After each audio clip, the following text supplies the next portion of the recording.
नमस्कार, मैं सुशीला देवी अपने यूट्यूब चैनल पर आप लोग के स्वागत करती हूँ।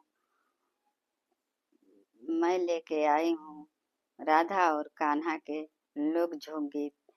मेरी गीत कैसी लगी आप लोग कमेंट बॉक्स में ज़रूर बताना और मुझे ज़्यादा ज़्यादा सपोर्ट कीजिए। आपको लोग के एक लाइक और एक सब्सक्राइब हमारी उम्मीद बढ़ाती है। धन्यवाद।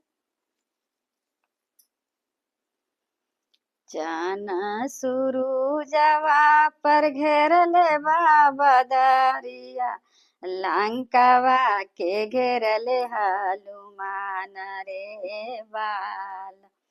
चान सुरुजवा पर घेरले बाबा दरिया, लंकावा के घेरले हनुमान रे बाल।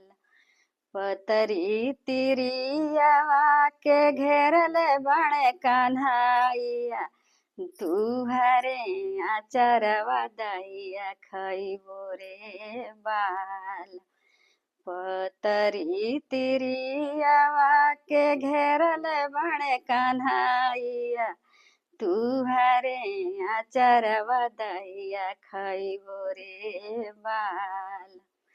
हमरे आचरवा कान्हा लाड़ी का जूठरले, घर से कचोरवा लिहले अइबरे बाल।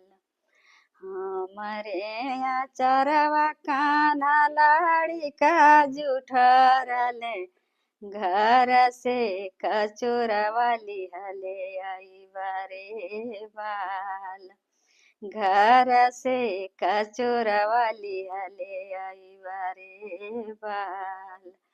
जवले का कान्हा कचोरा लेने गईले, राधे उतर गईली परवारे बाल। जवले का कान्हा कचोरा लेने गईले, राधे उतर गईली परवारे बाल।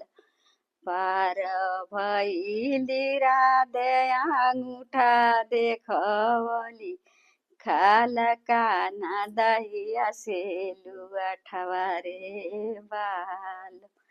पार भइली राधे अंगूठा देखवली, खाल कान्हा दहिया से लुअठवा रे बाल। चांद सुरुजवा पर घेरले बाबा दरिया, लंकावा के घेरले हनुमान रे बाल। चांद सुरुजवा पर घेरले बाबा दरिया, लंकावा के घेरले हनुमान रे बाल। लंकावा के घेरले हनुमान रे बाल।